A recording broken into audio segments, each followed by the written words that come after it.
too. That shoe's long enough. And how wide?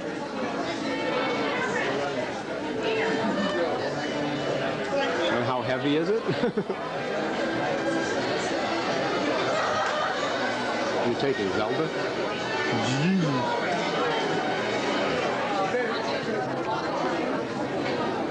You know, it'd be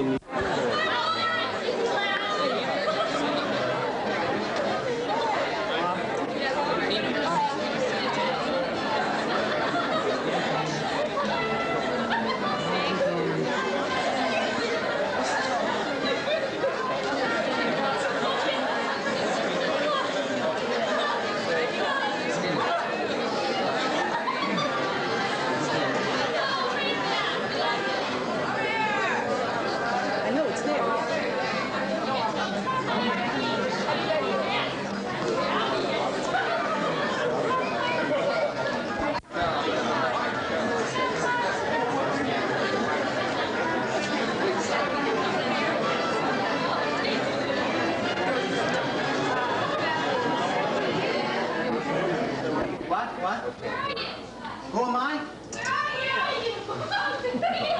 Who are you talking to? Is that the UCLA cheering section up there?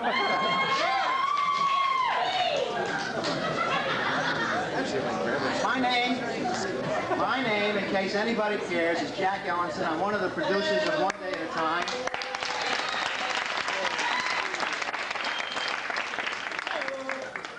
And I would like to welcome you here tonight.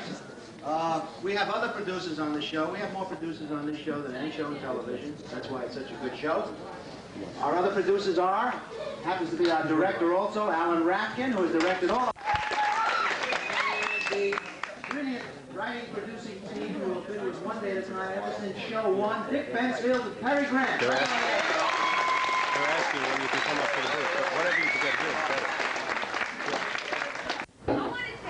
Was that him from right here? now, thank you for being here, for joining us in our last show. We feel real good about it. We're glad that we're going to be going into our 5th season. Would you like it? And we just, Sure, we are. and we want to say, I'm going to punch up on the monitor, Brett. Okay. we love you all. Who was she talking to, Jack? What's on the monitor? What is it? I can't see it.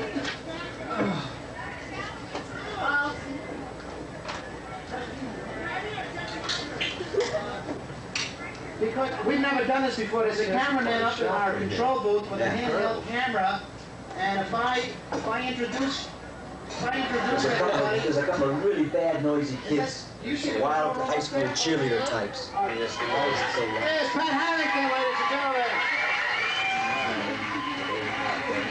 Patty, you got to try and locate them. I know who they are. Right up in the corner. Let's go back to. I feel.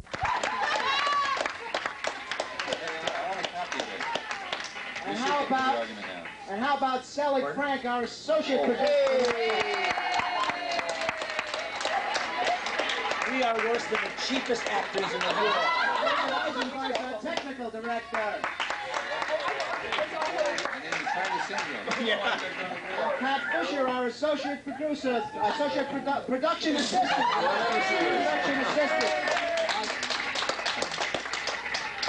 Back to me, back to me.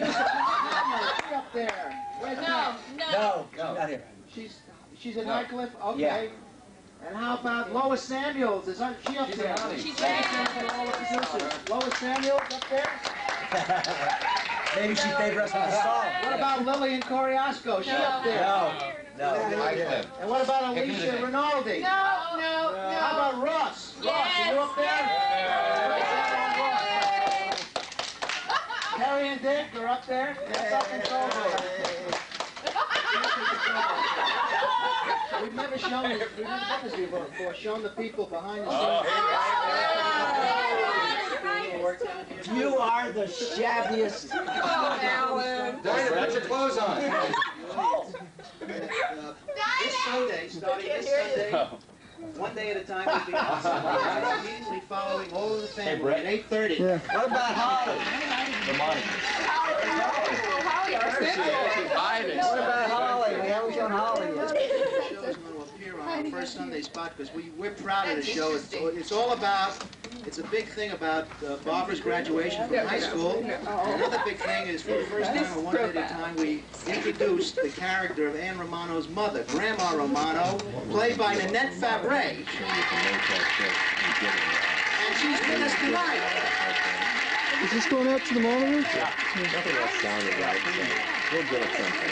Well, if that's all they're gonna do. That's another point. We love her so much on this show, you haven't seen it on Okay, TV. page one. My hair wasn't done. Everybody. Dave, seriously, last show. Keith, you've got this. What is the problem? I just. And he gets every goddamn I'm not sure how serious it is. You Every ice. swallow your goddamn watch. What about the ice? He does. He I gets just want you to every start one. using my script instead of yours. What script? You take this script and...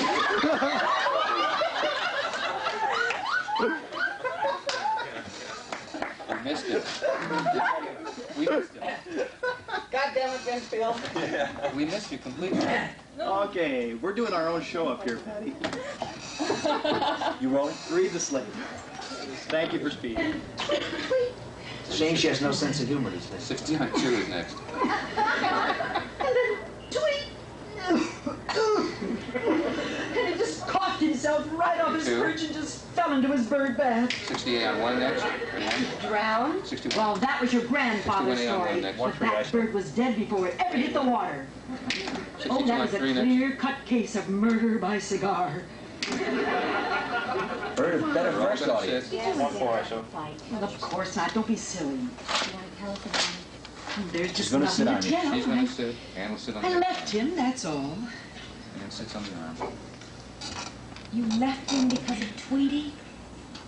Oh, Annie, you run along, dear. Have a Gonna good get up and time. go. Good, Bonnie.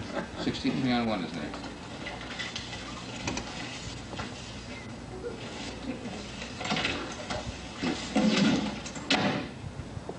Okay, Mom. You're not even going to tell us Ready, why you left Dad. Oh, I don't believe in Four, dwelling in the four next. past. Well, I told your grandfather I was going. But when he finds out I'm not there, he'll be hysterical with worry. Three. Well, anyway, 74 on one next. I'm so happy in the bosom of my family. Mom, can I talk to you for a minute? Me too? Uh-huh, yeah, sure. Here you go, Mom. We'll be back in a minute. Thanks, Excellent, honey. guys. Take your time. I think I'll rearrange this furniture. 75 on four next. 75 on three next. Mom. Yes. I know that Grandma's being melodramatic. You mean you don't think it's just Tweety? Oh, of course not. She hated that bird. So did I. 75 Now, look, I will go out there, straighten it out, and send her home. What a mom. Paulie Winterfredo called last week. Same subject. And he's crazy about you. Mom, he's an exterminator, right? I'm really not into pests. Hello, ladies! Oh, Schneider, goody, come on in. Boy, am I glad to see you. Females of your species usually are. Here we go, Grandma. You got all your luggage here? Thank you. Thanks, Schneider. I would have been up a little bit sooner, but I wrenched my back getting this rig on the up. You kiss your makeup, like, you kiss your makeup. Well, what I'm saying is, nothing is forever. Unless it is.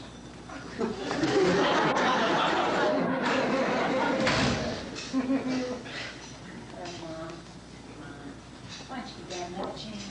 No, he's probably used to being alone by now. I've only been gone a few hours. Yeah, well, you know, in 3 days, he'll probably forget what I look like. Ridiculous. Yeah, well, he'll just probably go right out and get himself another woman. That's silly. That two-time cutter. You can at least have the decency to wait. He's waiting. He's waiting. Do you know what he's waiting for? I'll bet you he's just waiting to get his hands on that Mrs. Granger. You know, the one with the blue hair. That's the one, that's the one. Boy, I hope I never see that man again as long as I live. I mean it, Annie. I mean it.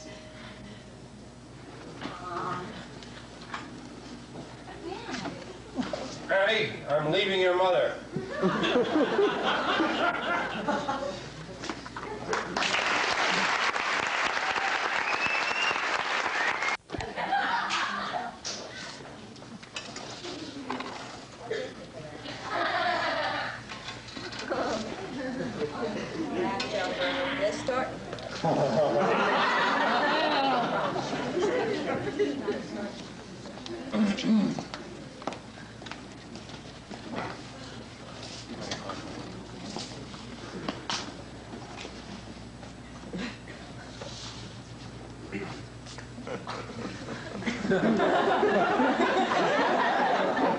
Five, 4, 3, 2.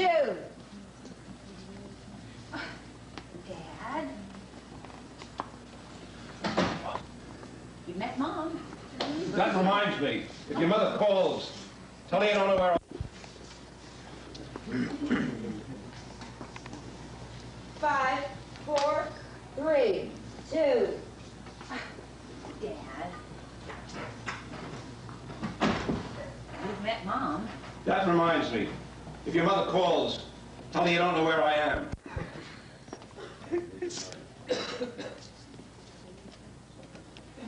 Five, 4, 3, 2. Dad?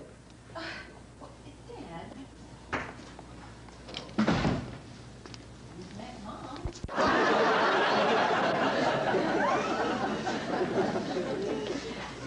Mirror on the wall.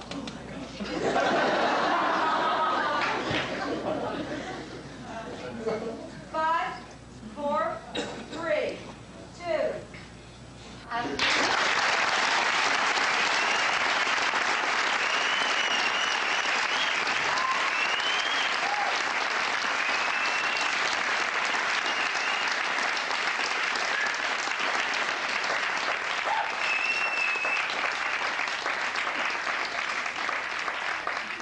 Ladies and gentlemen, the cast of One Day at a Time.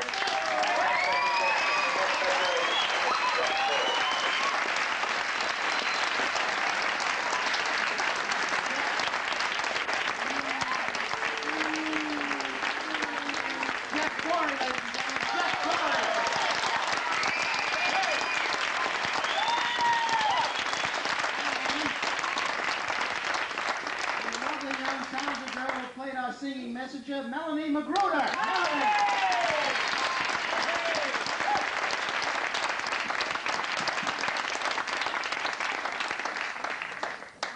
We have a goodbye to say tonight to our executive producer who has been with us 3 years. And he's not going to be with us anymore. He's taking off and doing his own thing. We love him very much, and we're going to miss him, and you're not going to get any more pooper scooper jokes. And we just hope that you'll join us right now in singing Old Lang Syne because we love Jack Ellison very, very much. Okay?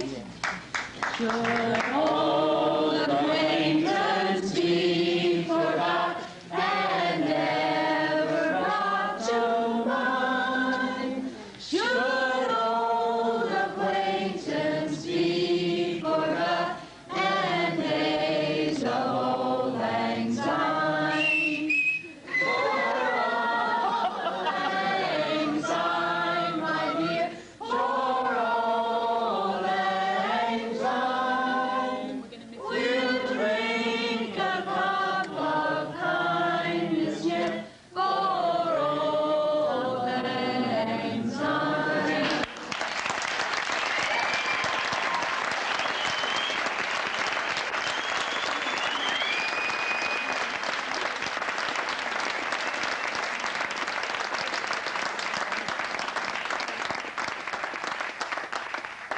All I can say is, shit, I wish they hadn't have done that. Is that a writer? Is that a great writer?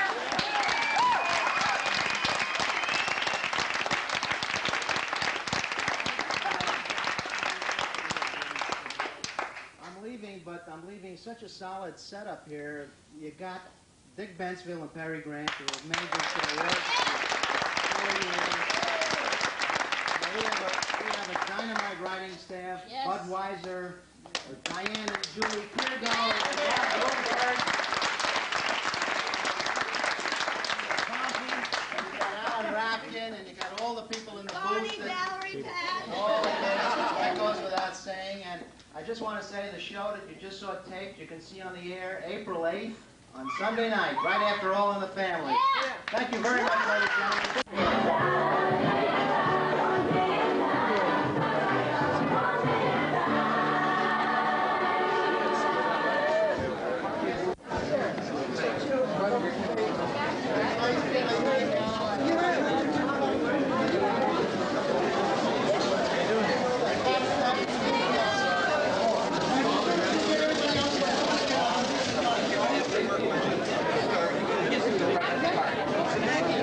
To go? Yeah. That really sounds so. It's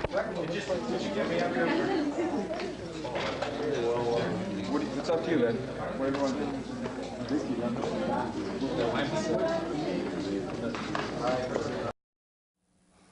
In the early days of television, I had the chance to do just about everything, from announcing, hosting, reporting, commentary, everything except I never was a television weather person. And I think I figured out why recently. I wasn't pretty enough.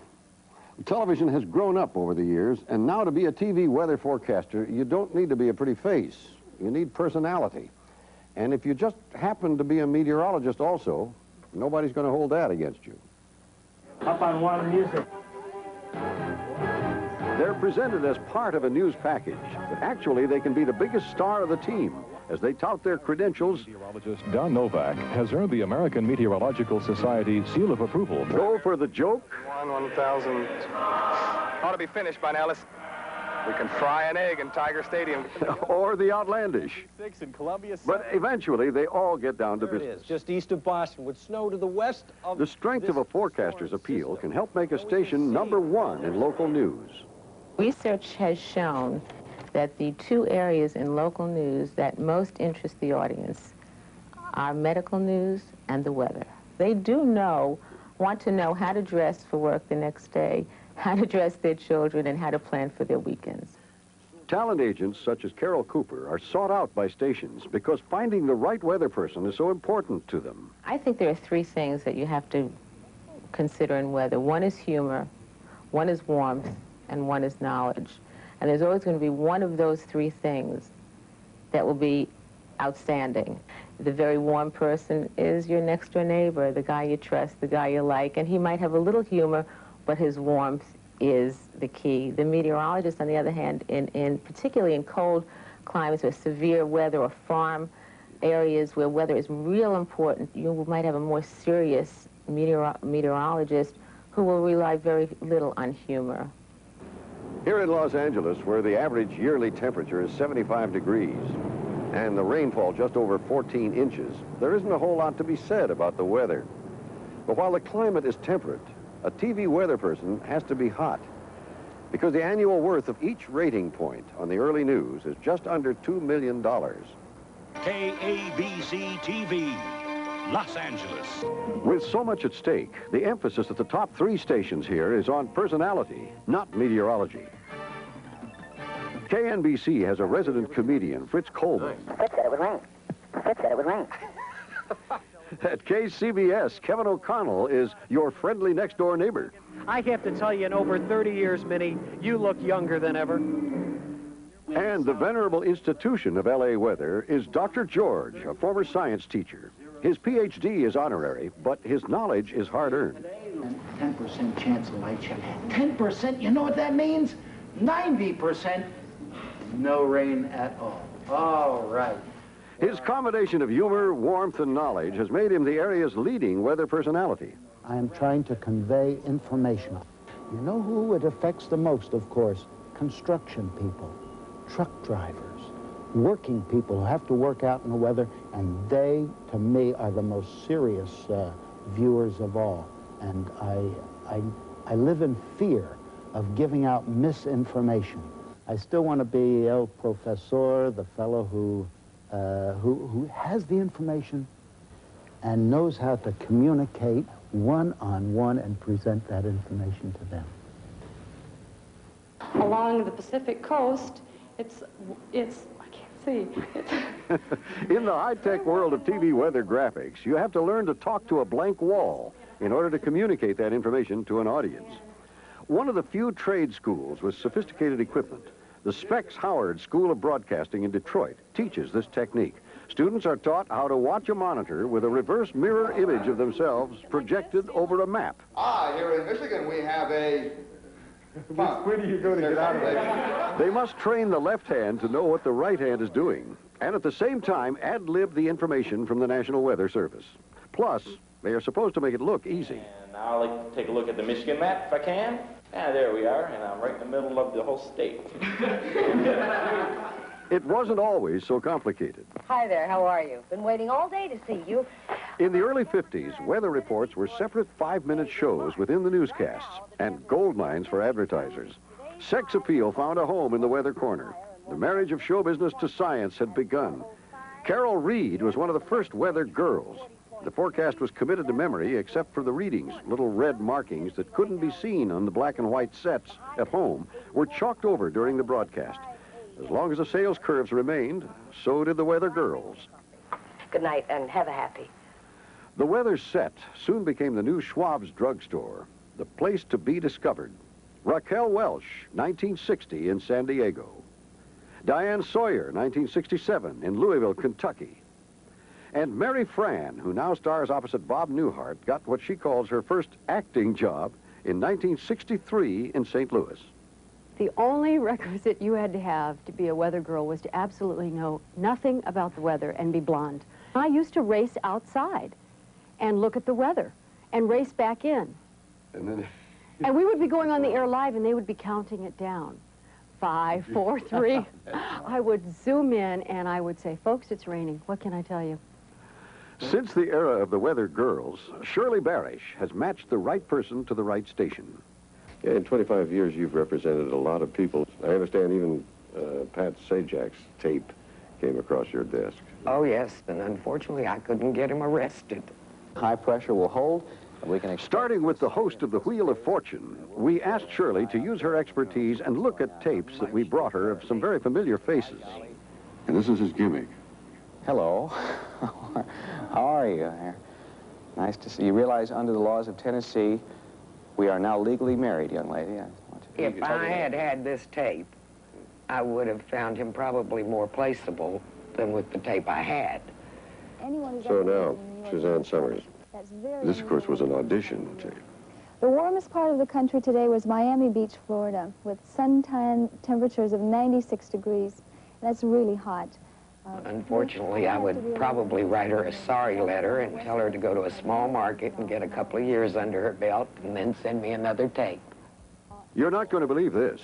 David Letterman. Well, let's take a look at the weather situation here in the state of Indiana. Nothing is going to happen to us as far as weather is concerned. It's going to be just like it was yesterday. And just like I like his presentation a lot. Tomorrow and again on Tuesday because nothing's going on. You look at him. He's telling you there's nothing happening in the weather scene, and why bother to do it? And I love it. And I think you'll see that once again we've fallen to the prey of political dirty dealings. And right now you can see what I'm talking about. The higher-ups have removed the border between Indiana and Ohio, making it one giant state. Personally, I'm against it. Oh, I love it. One giant state. I wish he'd have stayed in weather. If he had, maybe he'd be doing the Today Show. But they found another unique talent, Willard Scott. We all will be someday. Dixie chill, 32 degrees. This is for tomorrow. I'm not a weather person. I'm not a meteorologist.